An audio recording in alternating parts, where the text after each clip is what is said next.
તો અહીંયા વિદ્યુત સ્થિતિમાનની કિંમત મળી વીપી, એટલે કે પી જેટલા અંતરે અથવા પી બિંદુએ 1 કુલમ ધન વિદ્યુતભારની સ્થિતિ ઉર્જા વીપી બરાબર યુપી બાય ક્યુ અથવા W infinity to P by Q અથવા તો V P equals to minus infinity to P F E dot D R upon Q. આ ત્રણેય સૂત્રોમાંથી તમને જેની જરૂર પડે એમાંથી કોઈ પણ સૂત્ર તમે વાપરી શકો. આવતા લેક્ચરમાં આપણે બિંદુવત વિદ્યુતભારનું વિદ્યુત સ્થિતિમાન એ શોધીશું. એમાં આપણે આ સૂત્રનો ઉપયોગ કરી અને કેવી રીતે સંકલન થાય એની પણ ચર્ચા કરીશું.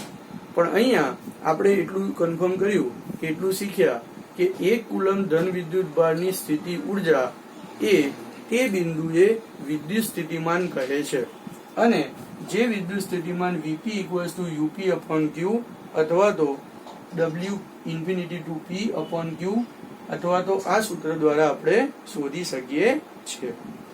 હવે આના ઉપરથી આપણે અહીંયા જોઈએ કે આપણી પાસે અહીંયા બે બિંદુઓ હતા. ગયા લેક્ચરમાં જે આપણે વાત કરી ગયેલા કે ધારો કે અહીંયા આ પી બિંદુ અને થોડેક દૂર આપણે આર બિંદુ લીધેલું. તો જો આપણે આર બિંદુએ વિદ્યુત સ્થિતિમાન જોઈતું હોય તો આપણે અનંત અંતરેથી શું કરવું પડે? 1 કુલમ ધન વિદ્યુતભારને ક્યાં સુધી લાવવો પડે? આર સુધી લાવવો પડે, બરાબર. અને પી બિંદુ પાસે વિદ્યુત સ્થિતિમાન જોઈતું હોય તો આપણે અનંત અંતરેથી એને પી બિંદુ સુધી લાવવું પડે. હવે ધારો કે આપણે એમ વિચારી લઈએ કે આર બિંદુ પાસે સ્થિતિ ઉર્જાની કિંમત યુપી છે. કોની? ક્યુ કુલમ ધન વિદ્યુતભારની. એ અનંત અંતરેથી અહીંયા લાવતા એ એની સ્થિતિ ઉર્જા યુપી છે. હવે આમ તો આપણે ડાયરેક્ટ પણ કરી શકીએ કે 1 કુલમ ધન વિદ્યુતભાર જ લઈએ તો ચાલે, પણ ચોપડીમાં જે સૂત્ર લખ્યું છે એ સૂત્ર પ્રમાણે મારે એડજસ્ટ કરવા માટે હું અહીંયા ક્યુ કુલમ ધન વિદ્યુતભારની અનંત અંતરેથી આ બિંદુએ લાવવા માટે કરવું પડતું કાર્ય એટલે કે ત્યાં તેની સ્થિતિ ઉર્જા યુપી લઈ લઉં. અહીંયા તમારી પાસે પી બિંદુ પાસે ક્યુ કુલમ ધન વિદ્યુતભારની સ્થિતિ ઉર્જા અહીંયા યુઆર લઈ લઈએ અને અહીંયા જે છે એ આપણા માટે શું આવશે? ધારો કે યુપી, તો યુપી લઈ લઈએ. હવે અહીંયા આપણે શું કરીએ તો પી અને આર વચ્ચેનો વિદ્યુત સ્થિતિમાનનો તફાવત જો આપણે લઈએ તો પી અને આર વચ્ચેનો વિદ્યુત સ્થિતિમાન અથવા તો સ્થિતિ ઉર્જાનો તફાવત જો આપણે લઈએ તો એ તફાવત એ ધારો કે વીપી માઇનસ શું છે? વીઆર છે. પણ આપણે અહીંયા કહી શકીએ કે વીપી એના બરાબર તો શું થાય?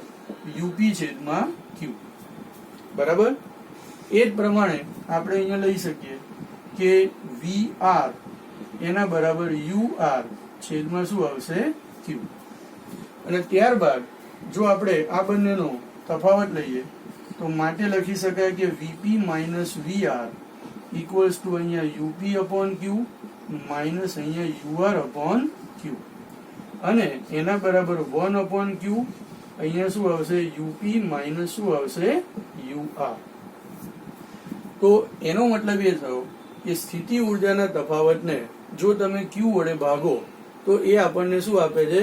બે બિંદુઓ વચ્ચેનો વિદ્યુત સ્થિતિમાનનો તફાવત આપી દે છે. તો આ રીતે આપણે વિદ્યુત સ્થિતિમાન એ શોધી શકીએ અને સાથે સાથે આપણે વિદ્યુત સ્થિતિમાનનો તફાવત પણ શોધી શકીએ. હવે જો વિદ્યુત સ્થિતિમાનની જો આપણે વ્યાખ્યા લેવી હોય તો આને આપણે આ રીતે આપી શકીએ કે સ્થિત વિદ્યુત સ્થિતિમાન. તો એની વ્યાખ્યા આપણે આ રીતે લખી શકીએ છીએ કે કોઈ વિદ્યુત ક્ષેત્રમાં, અહીંયા સ્થિત વિદ્યુત ક્ષેત્રમાં એ કોઈ સ્થિત વિદ્યુત ક્ષેત્રમાં, હવે એ વિદ્યુત ક્ષેત્ર કોઈ પણ હોઈ શકે. એક બિંદુવત વિદ્યુતભારનું હોઈ શકે અથવા તો આખા તંત્રનું હોઈ શકે વિદ્યુતભારોના બનેલા. તો તેવા સ્થિત વિદ્યુત ક્ષેત્રમાં એ 1 કુલમ ધન વિદ્યુતભારને 1 કુલમ ધન વિદ્યુતભારને અનંત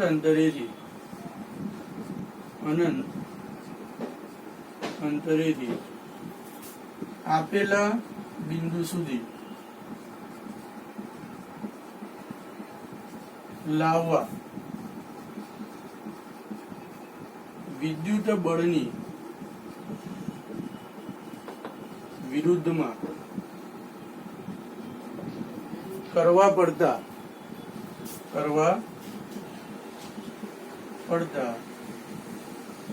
કાર્યને તે બિંદુ પાસેનું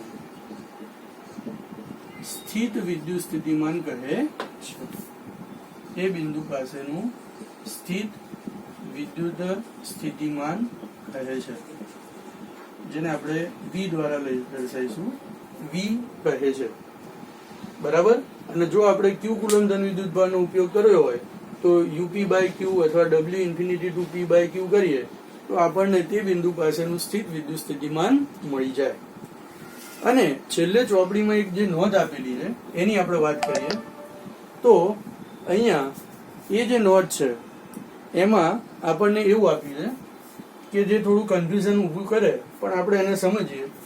અહીંયા આપણે એવું જોયું કે Q કુલમ ધન વિદ્યુત ભારને આપણે અનંત અંતરેથી P બિંદુ સુધી લાવીએ છીએ. એના માટે જે કરવું પડતું કાર્ય છે એ કાર્ય એ આપણે શોધવાની વાત છે. તો હવે Q કુલમ ધન વિદ્યુત ભાર નો ઉપયોગ આપણે શેના માટે કરીએ છીએ? અહીંયા સ્થિતિ ઉર્જા શોધવા માટે અથવા વિદ્યુત સ્થિતિમાન શોધવા માટે કરીએ. તો વિદ્યુત સ્થિતિમાનનું સૂત્ર હમણાં જ જોઈ ગયા એ પ્રમાણે શું થાય? Vp ઇક્વલ્સ ટુ અહીંયા P બિંદુ પાસે Q કુલમ ધન વિદ્યુત ભારની સ્થિતિ ઉર્જા છેદમાં Q. તો એ આપણને P બિંદુ પાસેનું શું આપે? વિદ્યુત સ્થિતિમાનની કિંમત આપે. પણ આપણે પહેલા ચેપ્ટરમાં જોઈ ગયેલા કે જેનો ઉપયોગ કરતા હોય એને આપણે વિદ્યુત સ્થિતિમાન શોધવા માટે જે વિદ્યુત ભાર, એટલે અહીંયા જો આપણે Q વિદ્યુત ભારનો ઉપયોગ કરીએ તો એને આપણે પરીક્ષણ વિદ્યુત ભાર કહીએ. અને પરીક્ષણ વિદ્યુત ભાર છે Q, અથવા તો આપણે એને કહીએ ટેસ્ટ ચાર્જ. એ જો ટેસ્ટ ચાર્જ પોતે જ એટલો બધો મોટો હોય, એનું જ મૂલ્ય એટલું બધું મોટું હોય, તો એવું થાય કે આની જે સ્થિતિ ઉર્જા છે આના કારણે એ સ્થિતિ ઉર્જા આખી બદલાઈ જાય, અથવા તો આખા ક્ષેત્રમાં જે સ્થિતિ ઉર્જાની કિંમત છે એ ક્યુના કારણે તો થાય જ, પણ ક્યુનું જે સ્મોલ ક્યુનું જે ઇન્ફ્લુઅન્સ છે અથવા એની અસરકારકતા છે એ એટલી બધી વધી જાય કે આના કારણે જે આપણે સ્થિતિ ઉર્જા શોધવા નીકળીએ છીએ એ આખી બદલાઈ જાય. અને એટલા જ માટે આપણે પહેલા ચેપ્ટરમાં શું કરતા હતા કે પરીક્ષણ વિદ્યુત ભાર છે તે શક્ય તેટલો નાનો હોવો જોઈએ, જેથી એની અસરથી આનું વિદ્યુત ક્ષેત્ર બદલાઈ જાય નહીં. તો પણ તમે ગમે તેટલો નાનો લો તો પણ કંઈક તો બદલાય, એક્યુરેટ જવાબ તો આવે નહીં. પણ જો આપણે Q ટેન્ડ્સ ટુ 0 લઈએ તો તેવા સંજોગોમાં એ લગભગ એવું કહી શકાય કે વિદ્યુત સ્થિતિમાનનો 100% જવાબ આવે છે. અને એટલા માટે આપણે વ્યવહારમાં શું કરીએ છીએ કે વ્યવહારમાં એ Q ટેન્ડ્સ ટુ 0 લેવો જોઈએ, બરાબર કે નહીં? એટલે તમારાથી જેટલો શક્ય નાનામાં નાનો હોય એ આપણે લેવો જોઈએ, બરાબર. આપણી પાસે આમ તો નાનામાં નાનો વિદ્યુત ભાર છે ઇલેક્ટ્રોનનો, જેને આપણે કહીએ છીએ 1.6 ગુણ્યા 10⁻19. તો Q ટેન્ડ્સ ટુ 0 લેવો જોઈએ. અથવા એને આપણે ચોપડીમાં આ રીતે કીધેલું છે કે જો તમારે સચોટ મૂલ્ય જોઈતું હોય તો તમારે ડેલ્ટા Q વિદ્યુત ભારને, એટલે કે ખૂબ જ સૂક્ષ્મ વિદ્યુત ભારને એ અનંત અંતરેથી એ P બિંદુ સુધી લાવવા માટે કરવું પડતું કાર્ય, ધારો કે તમે શોધી લો dW, બરાબર. અને ત્યારબાદ જો તમે dW છેદમાં અથવા તો ડેલ્ટા W છેદમાં ડેલ્ટા Q નો ગુણોત્તર લો અને એ પ્રમાણે જો તમે વિદ્યુત સ્થિતિમાનની કિંમત શોધો તો આ કિંમત એ ખૂબ જ વધારે સચોટ આવે છે. એટલા માટે આપણે જ્યારે પણ આ ક્રિયા કરતા હોઈએ, કારણ કે આપણે જાણીએ છીએ કે પહેલા ચેપ્ટરમાં 1 કુલમ ધન વિદ્યુત ભારની કિંમત કેવી છે? ઘણી જ મોટી છે. અને એટલા માટે અહીંયા delta W upon delta Q લઈએ તો જે મૂળ વિદ્યુત ભાર છે એની સ્થિતિ ઉર્જામાં કોઈ ફેરફાર થાય નહીં અને આપણને વિદ્યુત સ્થિતિમાનનું ત્યાં સચોટ મૂલ્ય મળે. તો આ પણ આપણને delta W by delta Q પણ 1 કુલમ ધન વિદ્યુત ભારની સ્થિતિ ઉર્જા આપે છે. તો એટલા માટે આ રીતે એ વિદ્યુત સ્થિતિમાન શોધવું જોઈએ. એટલે છેલ્લે આ બાબતનો અહીંયા ઉલ્લેખ કરેલો છે, તો જેમાં કોઈ કન્ફ્યુઝ થવાની જરૂર નથી. એટલું જ વાત છે કે નાનો ડેલ્ટા ક્યુ વિદ્યુતભાર લઈ અને એના જો તમે અનંત અંતરેથી લાવો તો એનું મૂલ્ય ઘણું નાનું છે. એટલા માટે કરવું પડતું કાર્ય પણ આની કમ્પેરિઝનમાં ઓછું હશે જો મોટો વિદ્યુતભાર લો તો. અને એટલા માટે ધારો કે એ દરમિયાન કરવું પડતું કાર્ય ડેલ્ટા ડબલ્યુ છે, અને જો તમે delta W upon delta Q નો ગુણોત્તર લો તો એ ક્યુ ટેન્સ ટુ 0 હોવાથી વિદ્યુત સ્થિતિમાનનું એ વધારે સચોટ મૂલ્ય એ મેળવી શકાય છે. બરાબર. તો આ રીતે આપણે આ વિદ્યુત સ્થિતિમાનના સમગ્ર ટોપિકને સમજવાનો છે.